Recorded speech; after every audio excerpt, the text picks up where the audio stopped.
Suatu hari, Raja Harun al-Rashid ingin berlibur ke negeri seberang. Tapi sebelum pergi, ia butuh seseorang untuk menggantikan sementara jadi raja.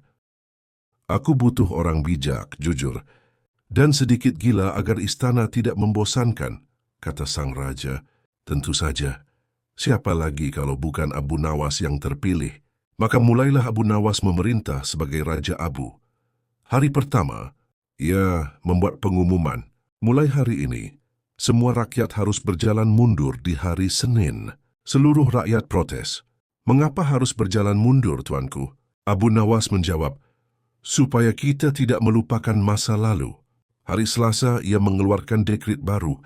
Setiap ayam yang berkokok lebih dari 3 kali akan ditahan karena mengganggu ketenangan. Pagi, keesokan harinya, penjaga istana bingung karena kandang ayam penuh sesak. Seekor ayam bahkan menggugat ke pengadilan ayam. Hari Rabu, Abu Nawas membuat kebijakan paling aneh. Semua kucing istana harus diberi gelar bangsawan.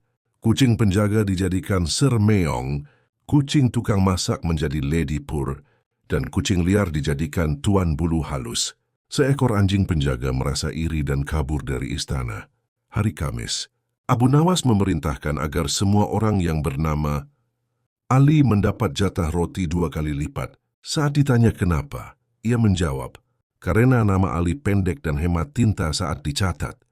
Toko tukang cap sibuk mengganti nama orang sekampung jadi Ali semua. Hari Jumat, Abu Nawas mendirikan Kementerian Pekerjaan Aneh. Tugasnya meneliti apakah kuda bisa tertawa dan apakah bayangan bisa dipungut.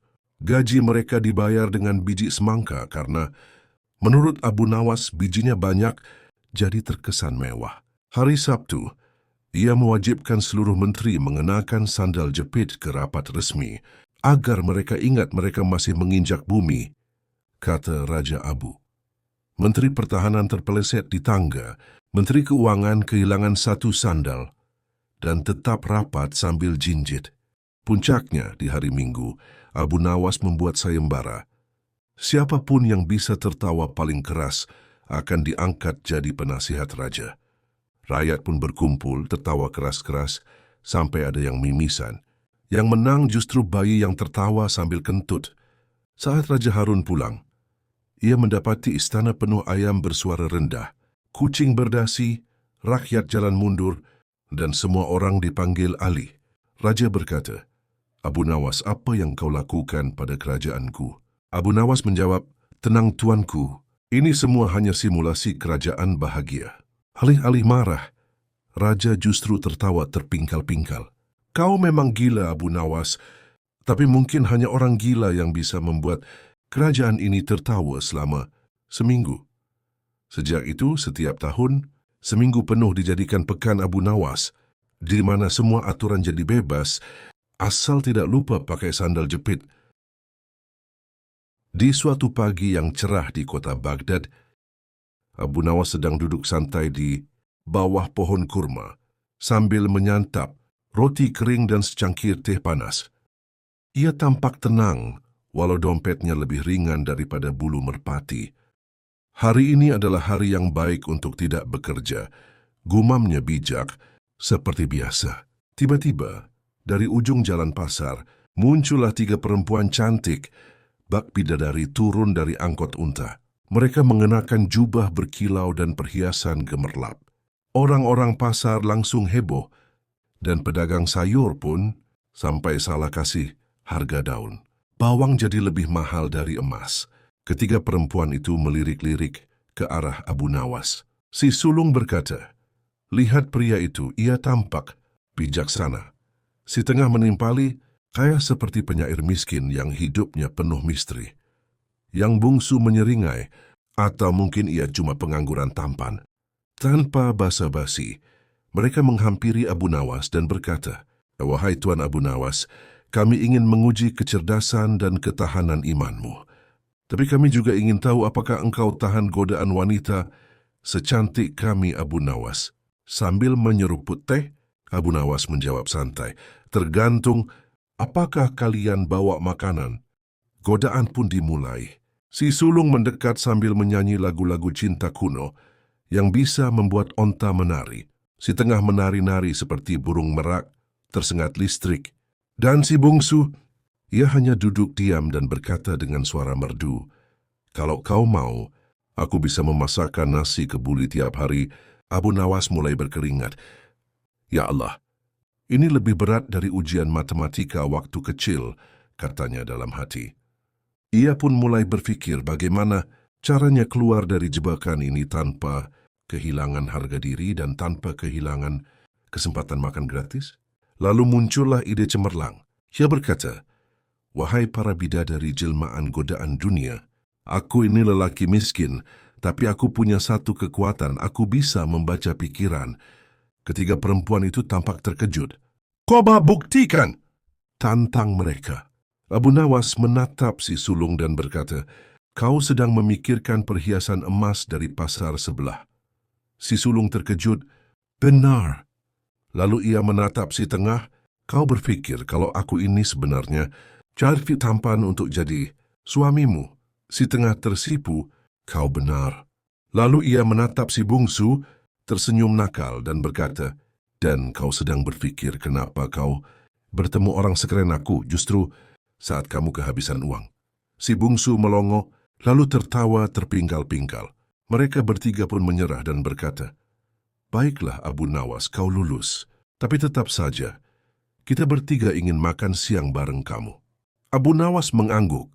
"Asal kalian yang traktir, aku siap digoda tiap hari." Maka pergilah mereka ke warung kebab langganan Abu Nawas, dan sejak hari itu, namanya dikenal bukan hanya sebagai orang cerdas, tapi juga pria yang tak hanya tahan godaan, tapi bisa membalikkan keadaan jadi makan gratis. Abu Nawas dan pedagang timbangan ajaib. Di sebuah pasar yang ramai di kota Baghdad, hiduplah seorang pedagang bernama Hammam. Ia terkenal bukan karena dagangannya yang murah, tapi karena timbangan ajaibnya. Setiap orang yang membeli 1 kilo, entah bagaimana selalu mendapat kurang. Tapi Hammam selalu berkata, "Wahai pembeli, timbanganku jujur seperti hatiku." Suatu hari Abu Nawas yang sedang berjalan-jalan di pasar, mendengar keluhan dari banyak orang soal si Hammam. Abu Nawas pun penasaran dan berniat memberi pelajaran. Dengan jubah compang-camping dan wajah polos, ia mendekati lapak Hammam. "Aku ingin membeli 1 kilo kurma," kata Abu Nawas sambil tersenyum lebar. Hammam melihat penampilan Abu Nawas yang seperti orang miskin, lalu tertawa kecil. "1 kilo? Bisa, tapi bayar dulu," kata Hammam. Abu Nawas pun menyerahkan uang pas sesuai harga yang tertera. Hammam menimbang kurma dengan senyum kemenangan. Timbangannya tentu saja sudah diatur untuk curang. Lalu ia membungkus kurma dan memberikannya ke Abu Nawas. Namun sebelum pergi, Abu Nawas berkata, "Oh iya, aku ini sebenarnya utusan dari wali kota Baghdad loh." Mendengar itu, wajah Hammam langsung pucat seperti kain dijemur seminggu. "Utusan wali kota," gagapnya. Abu Nawas mengangguk, "Betul, wali kota memerintahkan untuk memeriksa kejujuran pedagang. Kalau ada yang curang akan dibawa langsung ke istana untuk dihukum." Seketika Hammam menjatuhkan timbangannya dan bersujud di depan Abu Nawas. "Ampun, Tuan, hamba khilaf. Timbangan ini hanya rusak sedikit. Besok akan hamba perbaiki. Ambillah semua kurma di lapakku sebagai permohonan maaf," ujarnya dengan air mata buaya. Abu Nawas menerima kurma dan mengangguk pelan. Tapi sebelum pergi, ia berkata sambil tersenyum, "Oh iya, jangan khawatir. Aku bukan benar-benar utusan wali kota. Aku cuma utusan perutku yang lapar." Lalu ia pergi sambil membawa sekarung kurma, meninggalkan Hammam yang nyaris pingsan. Keesokan harinya, semua orang di pasar heran, karena timbangan Hammam tiba-tiba jadi jujur. Ada yang bertanya, "Hammam, kenapa timbangannya sekarang benar?" Hammam menjawab dengan lirih, "Karena aku takut sama utusan perut." Sementara itu, Abu Nawas duduk di warung kopi sambil tertawa. Kadang, perut kosong bisa lebih menakutkan daripada wali kota. Melihat gelagat Abu Nawas yang masih suka usil, Hammam mulai sadar bahwa selama ini, dirinya bukan hanya ditipu, tapi juga diselamatkan dari aib yang lebih besar. Ia akhirnya benar-benar memperbaiki timbangannya dan mulai berdagang dengan jujur. Dalam hati ia berkata, lebih baik untung sedikit tapi halal, daripada untung banyak tapi harus dihantui utusan perut setiap hari. Sementara itu, Abu Nawas terus berjalan keliling pasar sambil tersenyum-senyum sendiri. Bukan hanya karena perutnya kenyang, tapi karena satu lagi pedagang curang berhasil ia sembuhkan tanpa harus mengangkat pedang. Kadang, gumamnya pelan, meluruskan yang bengkok cukup dengan sedikit akal dan banyak lapar. Di sebuah kampung yang damai dan tentram, hiduplah seorang tokoh terkenal bernama Abu Nawas. Ia dikenal sebagai orang cerdik, bijak, dan suka membantu orang lain. Namun di balik kebaikannya itu, ia memiliki seorang tetangga bernama Karim, yang bukan hanya usil, tapi juga terkenal suka mencuri barang-barang kecil milik warga. Anehnya, Karim selalu bisa lolos tanpa bukti, sampai akhirnya dia mulai mengincar Abu Nawas.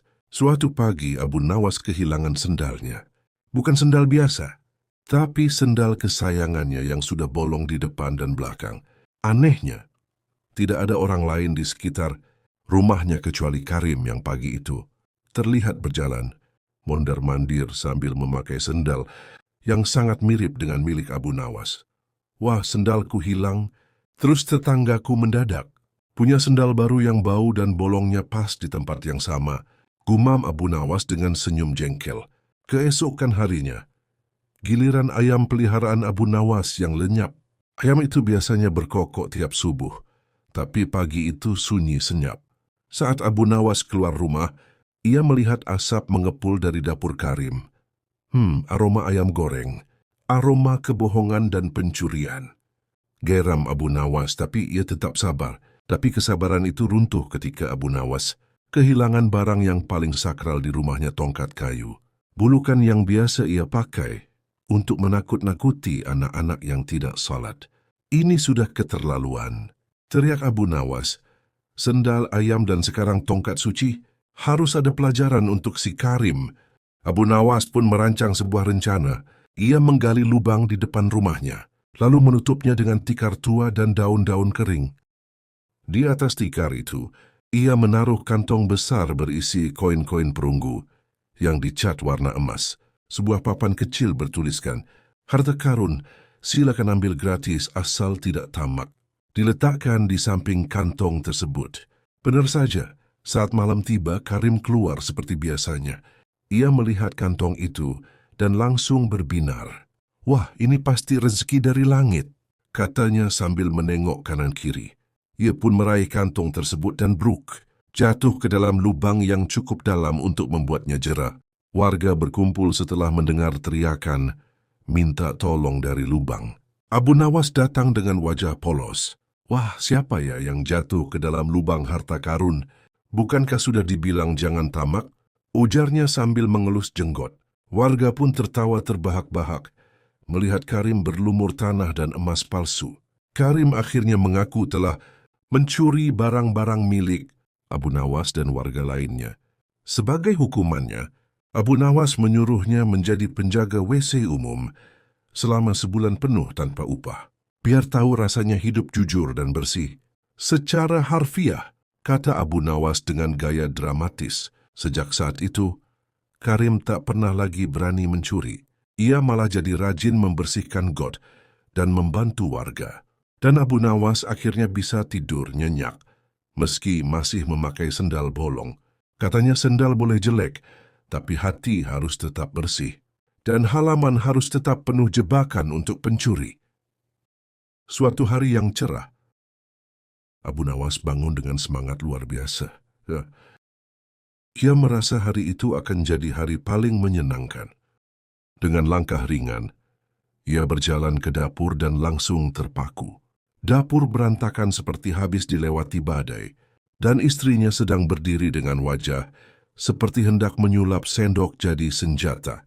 "Abu Nawas," teriak sang istri dengan nada yang bisa bikin singa lari ke gunung. "Kau janji akan membereskan dapur kemarin.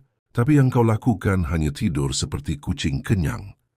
Abu Nawas tersenyum diplomatis, mencoba menenangkan suasana. Wahai istriku yang cantik jelita, seperti bulan purnama terbit dari barat. Jangan pakai puisi, bentak istrinya.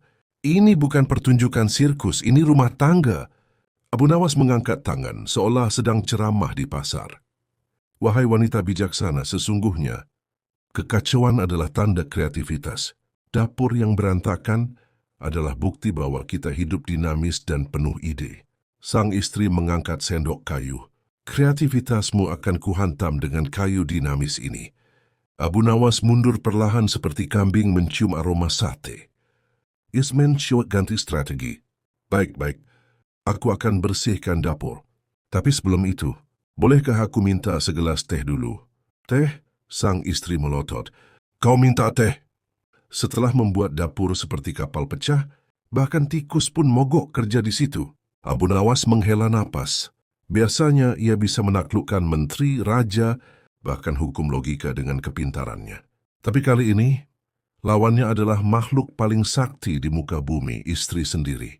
Dengan penuh kekalahan, ia mengambil sapu dan kain pel, lalu mulai membersihkan dapur sambil bergumam.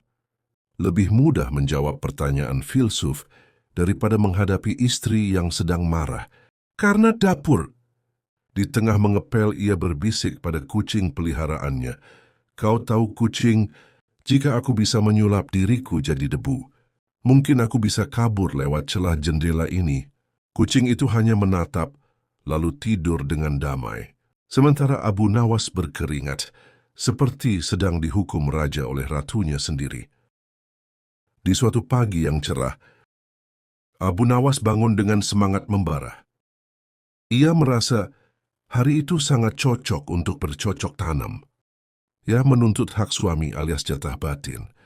Namun ketika ia melirik ke arah istrinya, alangkah terkejutnya ia melihat wajah sang istri seperti mendung di musim hujan. Dahi berkerut, bibir manyun dan tangan sibuk membanting-banting panci di dapur. Abu Nawas yang cerdik tentu tidak menyerah begitu saja. Ia mendekati istrinya sambil bersiul dan berkata manja, "Istriku sayang, kamu makin cantik kalau marah-marah. Seperti harimau betina yang sedang lapar." Sang istri langsung membalikkan badan, menatap tajam dan berkata, "Kalau aku harimau, kamu itu kambing kurus yang bikin darah tinggi." Tapi Abu Nawas tetap sabar. Ia tahu, untuk mendapatkan sesuatu yang besar, perlu pengorbanan dan strategi jitu. Maka ia mulai menyusun rencana, pujian, rayuan, dan sedikit drama.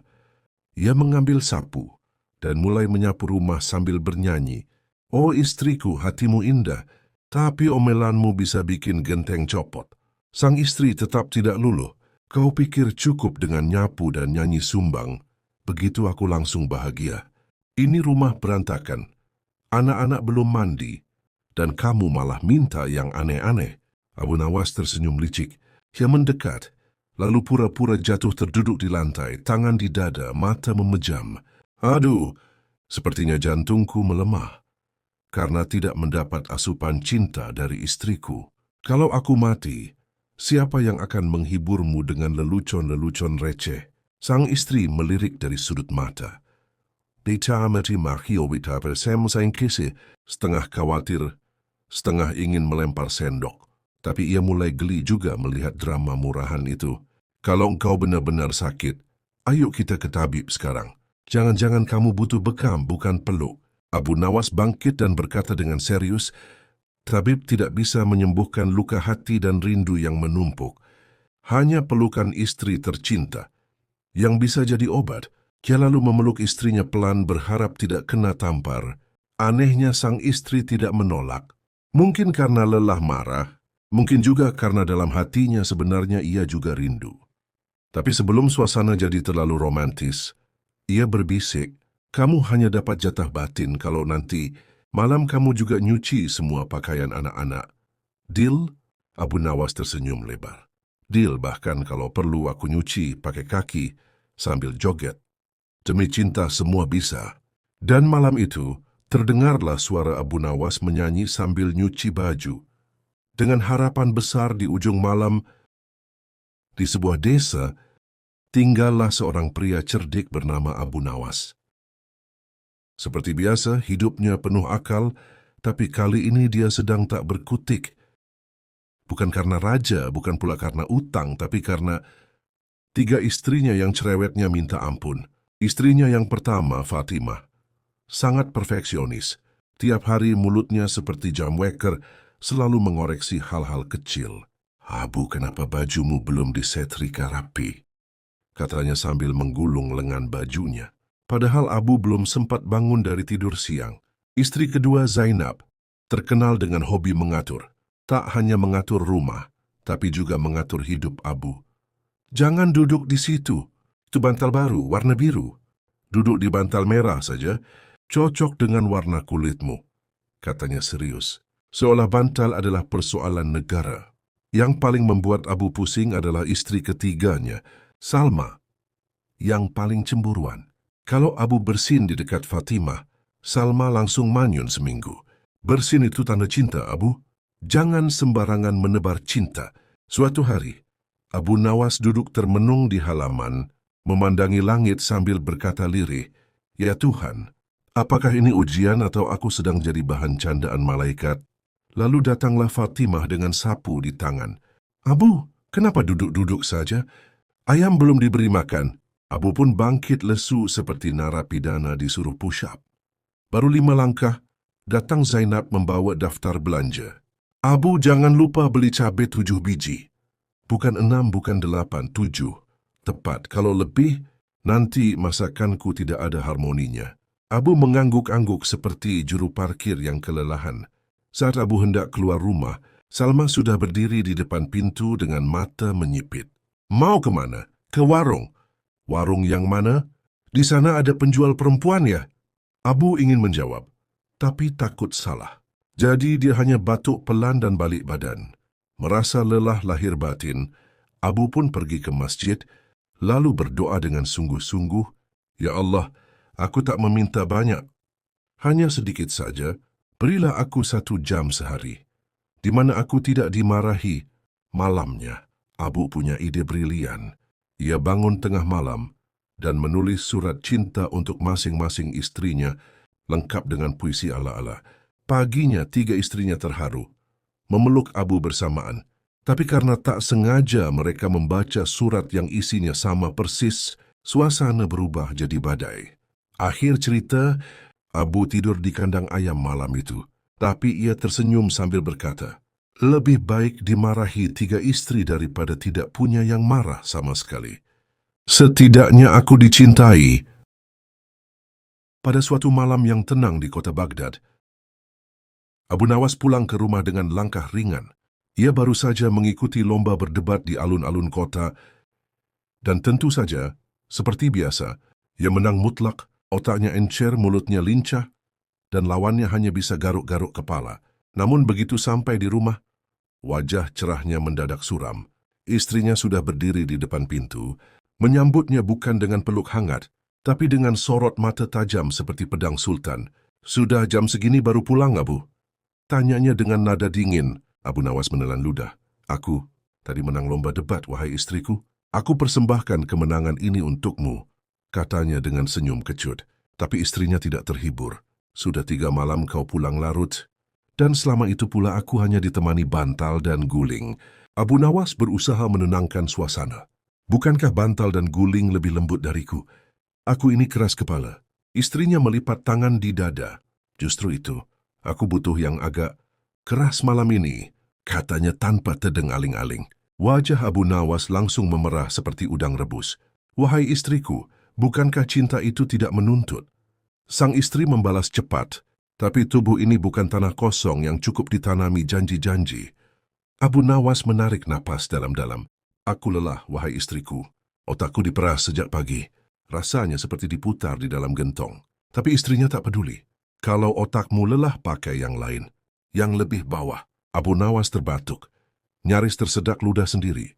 "Istriku, kau mulai belajar berkata-kata seperti pedagang pasar." "Darimu juga aku belajar," balas istrinya cepat. Akhirnya, karena tak tahan dimarahi terus-menerus, Habis nawa au pertueran baiklah. Malam ini aku akan penuhi jatahmu. Tapi izinkan aku tidur sebentar, 1 jam saja. Setelah itu kau akan mendapatkan layanan bintang 5. Istrinya mengangguk. 1 jam. Tidak lebih. Abu Nawas pun merebahkan diri. Dan dalam waktu 5 menit, ia sudah mendengkur seperti seruling bocor. 1 jam berlalu, 2 jam berlalu, dan akhirnya azan subuh berkumandang. Abu Nawas masih lelap. Sang istri sudah menatapnya, seperti mau membakar ranjang dengan tatapan. Pagi itu Abu Nawas bangun dengan senyum lebar. Tidurnya nyenyak sekali, katanya. Tapi istrinya hanya diam sambil menyeduh teh dengan penuh tekanan. Kau tidur seperti mayat kenyang. Aku di sebelahmu seperti batu nisan yang dilupakan. Abu Nawas terdiam. Maafkan aku, wahai istriku. Sepertinya aku terlalu lelah. Istrinya menatap tajam. Kalau malam ini kau mengulang, aku akan laporkanmu ke Kua. Setelah sadar, Abu Nawas berkata pelan, wahai istriku, sepertinya Allah sedang melindungimu dariku malam ini. Istrinya memutar bola mata, atau justru melindungimu dariku. Esoknya, Abu Nawas menulis pesan di dinding rumah. Mohon maaf layanan suami tutup sementara karena alasan teknis. Buka kembali setelah mendapat izin istri. Abu Nawas dan belanja yang membawa petaka. Hari itu langit cerah, burung berkicau dan perut Siti sudah mulai keroncongan. Ia pun menyerahkan misi mulia kepada suaminya tercinta, Abu Nawas. Abu tolong beliin ini ya, katanya sambil menyerahkan secarik kertas berisi daftar belanja tepung, gula, santan, dan pisang. Abu Nawas mengangguk mantap. Tenang istriku, aku ini pria serba bisa. Belanja? Kecil. Namun ada satu masalah. Abu Nawas tak pakai kacamata, dan daftar belanja yang ditulis Siti pakai pulpen habis tinta. Tulisan tepung terbaca jadi topeng, gula jadi gila, santan jadi santet, dan pisang jadi pusing. Dengan penuh keyakinan dan tanpa nanya dulu, Abu pun berangkat ke pasar, siap menunaikan misi dengan cara yang sangat salah. Di toko pertama, Abu Nawas berkata, Pak, saya mau beli topeng, satu yang bisa buat masak. Penjualnya bingung. Tapi karena butuh jualan, dia sodorin topeng badut. Ini bisa buat hiburan, Mas. Abu mengangguk. Nah, pasti ini maksud istri saya, supaya masakan lebih ceria. Barang kedua, gila. Abu masuk ke toko mainan dan beli buku teka-teki berjudul Cara Menjadi Gila dalam 7 hari. Lalu untuk santet, ia nyasar ke toko klinik. Pulangnya ia bawa botol kecil berisi air yang katanya bisa mengusir roh penasaran. Dan untuk pusing, ia mampir ke apotek dan beli minyak angin karena dia pikir, istriku pasti pusing terus lihat aku makin ganteng. Sampai rumah, Abu Nawas menata semua belanjaan di meja dapur, seperti pameran karya seni. Siti datang sambil membawa pisau dapur dan senyum yang mencurigakan. Abu, ini apa? Tanyanya pelan.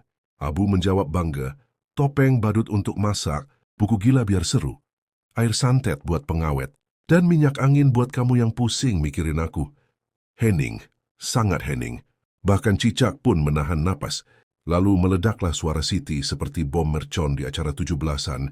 Abu Nawas, aku mau bikin kolak bukan bikin acara horor. Abu mencoba tersenyum, tapi kolak dengan nuansa mistis bisa jadi tren baru loh. Sebagai hukuman, Abu disuruh makan kolak versi spesial. Pisang mentah dicampur air, galon dan dihias dengan topeng badut mengambang di atasnya. Sambil makan dengan berlinang air mata, Abu berkata, setidaknya ini pengalaman kuliner yang tidak akan kulupakan. Sejak hari itu, Abu Nawas dilarang belanja kecuali hanya untuk satu hal, beli pulsa. Itu pun dengan catatan harus diawasi, ditulisin besar-besar dan pakai peta. Karena minggu lalu, dia malah pulang bawa pulsa raket nyamuk.